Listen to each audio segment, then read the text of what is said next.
And new developments in the immigration crisis, with some lawmakers in the Midwest accusing the White House of secretly shuttling hundreds of undocumented children into their states and keeping local authorities completely in the dark. Dominic DiNatale picks up the story live for us tonight from Los Angeles. So, Dom, that's a serious charge against the president, against the White House, against this administration. What are the facts? Here are the facts, Harris. 950 children have been moved to 2 states, Illinois and also Nebraska, and the state authorities were just not notified about it at all. And the lawmakers in those states are absolutely furious. Let's show you a map of just where these kids are around the country now. The states marked in yellow, well, they have established facilities set up by the federal government for them there. The orange states you see, that's Washington and New York. We know there's facilities opening there soon. But there we go, Nebraska and Illinois marked there in red. There are just reports now coming from the lawmakers in those countries that these kids have turned up there, and there's virtually no information from the federal authorities that are being given to the state authorities about it. And those lawmakers say it's certainly looking suspicious. My worry is the administration doesn't want people to know what the condition of these places are, how the kids are being treated in detention. These detention facilities should be completely open to the press and to the American people so that we know what conditions are. We should be able to talk to the kids who are there. And Harris, I've got to say, as a news gatherer, it's been very difficult for the media to get inside a lot of these facilities. They've been very, very hush-hush about it. Now, there are protests going on around the country with regards to the treatment of some of these people, and particularly the kids inside some of these detention centres that they're being held in at the moment, particularly over access to health care and also visitation rights, and also just really the condition and the treatment these kids are actually getting themselves. The feds are really struggling to find facilities in order to do this, and so it's strange that perhaps that they aren't telling the state authorities that they're moving them further around the country. And of course, you know, the Obama administration is really struggling to contain this crisis. It's looking like they're worried about the political implications. At least that's what the lawmakers are saying, Harris. Well, we will get to that in just a moment with the Fox News political insiders. Dom, I want to ask you about the endless tide, it seems, that these children are crossing the border from Central American countries. Is there anything that it looks like it's being done that's going to stem that tide? Well, do you remember about 4 weeks ago, the Obama administration came out with a multi-point action plan? What we're seeing is an element of that, but actually it's the working group for the border that's been set up by the House Speaker. He sent off a team down to Central America. That team's been in Guatemala and Honduras this weekend. In fact, the chief, Kay Granger, was meeting with the Honduran president today.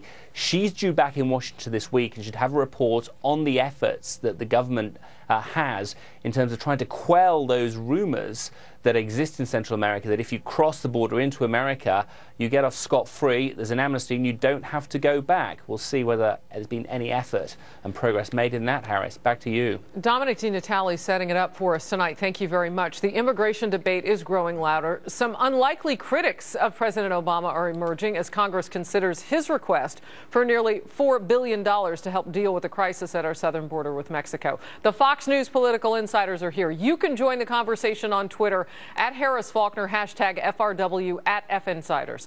John LeBoutelier, former Republican congressman for New York. Pat Caddell, a former pollster for President Jimmy Carter and Fox News contributor.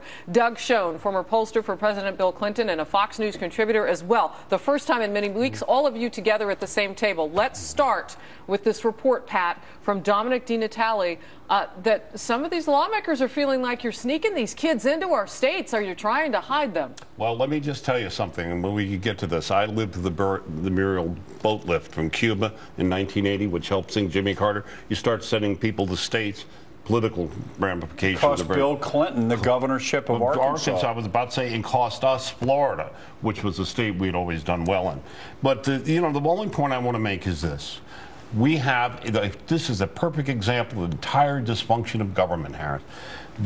These people are all in the political points. This is a crisis, and nobody's really trying to be practical about how to solve it.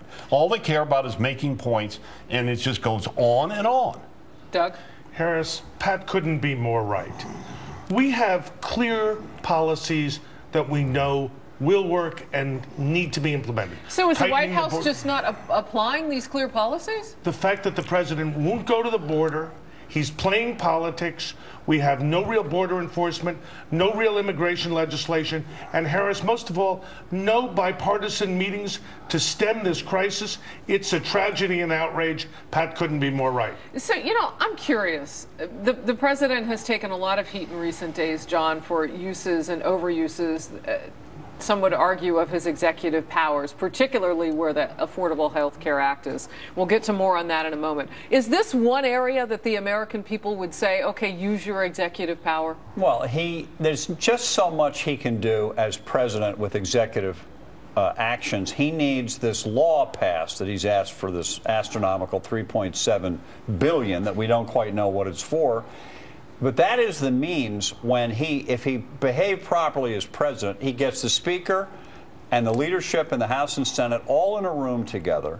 And he says, we're not coming out of here until we get this thing worked out. And the fact that he doesn't do it makes me think that our colleague, Mr. Schoen, the other day was correct when he said the president is playing politics in the sense that he wants this thing to hurt Republicans. He doesn't care about the problem, doesn't care about the kids. Let's drill down just a second, because we do have an enumeration of what those things would be for this $3.7 billion. But here's my question, and I mean, you can look at securing the border and putting these kids in centers and how the money would be spent. Why is it that a week ago it was $2 billion and now it's $3.7? So is next week, is it going to be $7 billion? Because by the time it's loaded up, God knows what it'll be. But the problem ultimately is, and we know this right now, you know, until you start, and we now, you know from the Wall Street Journal piece this week, children will not be going back because they never go back.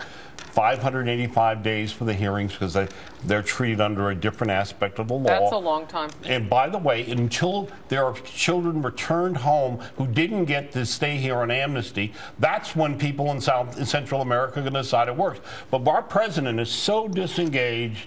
I mean, it's all pizza and, you know, pool and political cash.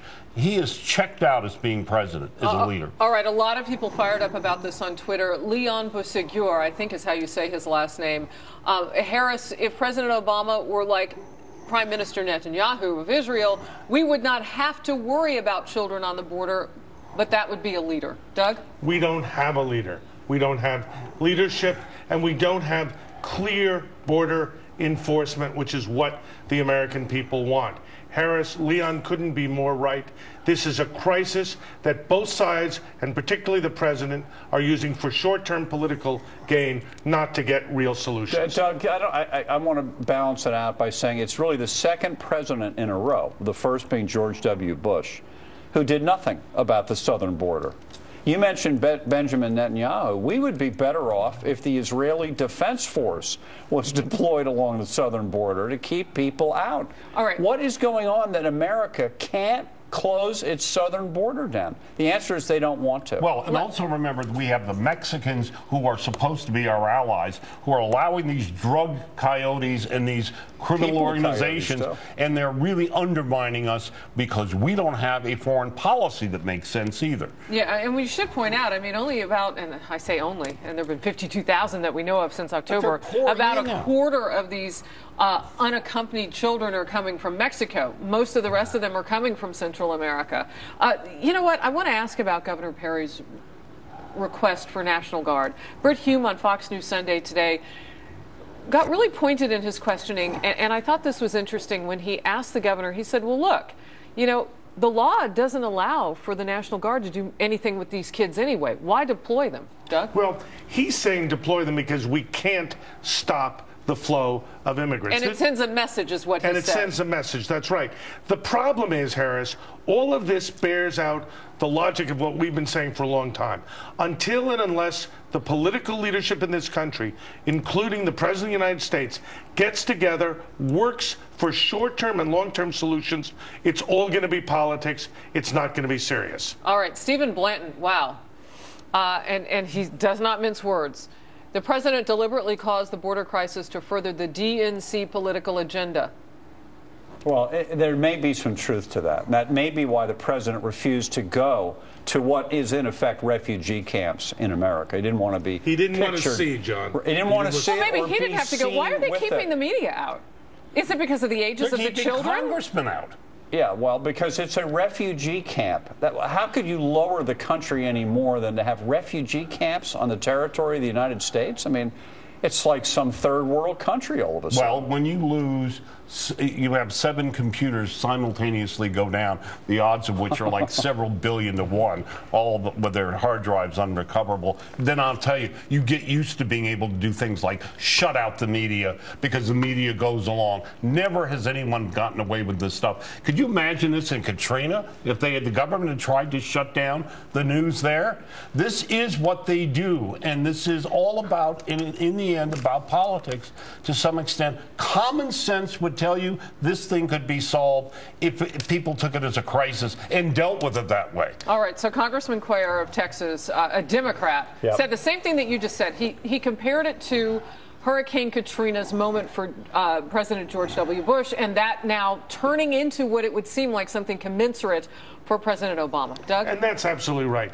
We have no evidence that this stem of of immigrants across the border will be stopped. We have no evidence that either party will do anything. Katrina was a one-time horrific event. This continues. Both sides are playing politics, and Democrats and Republicans, as you suggest, Harris, are rightly being critical of all sides. Because both sides, both parties have wings of the party. The left of the Democrats, with Obama at the head, they want to let everybody in, all right, and register them and vote them Democrat.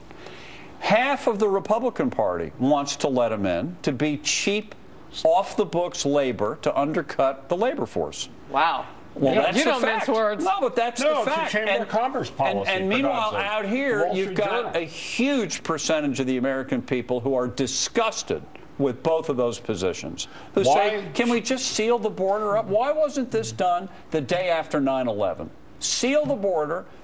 We spend billions securing every airplane that flies into this country. All of us go through the security. Well, and even training. more right now with the threats coming from ISIS in Iraq. So we do that, but anybody can come in here from Mexico. Just walk right in. Well, and that's what I'm seeing on Twitter. Before we go to a quick commercial break, something has really hit me here, and that is that it seems like American on American now. If you are against illegal immigration coming into this country with this flow of kids, estimated to be something like 90,000 by October of this year, then you're not a good American. And if you're for this, then you are. How did we get there? How did we get there? We got there because we're not approaching things the way we always have, on a bipartisan way to stop illegal immigration, but to be as compassionate as we can be, consistent with our values and our norms.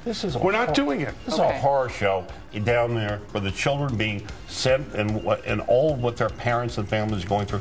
It's a horror show for the border, but it tells you this. How can you have immigration reform? No one wants to close the border. All right, we will continue our discussion. You guys are all over this tonight. I mean, you're taking everybody to task. Stay with us.